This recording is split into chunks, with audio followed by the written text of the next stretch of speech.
So, in a heartwarming display of empathy, Miley Cyrus reaches out to the victims of the devastating LA wildfire.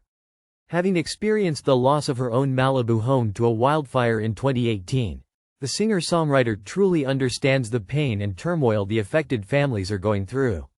Miley's gesture of solidarity truly resonates with those facing similar challenges during this difficult time. Let's come together and support each other through these tough times. Remember, no one stands alone. Stay strong, stay united. For more, like and subscribe.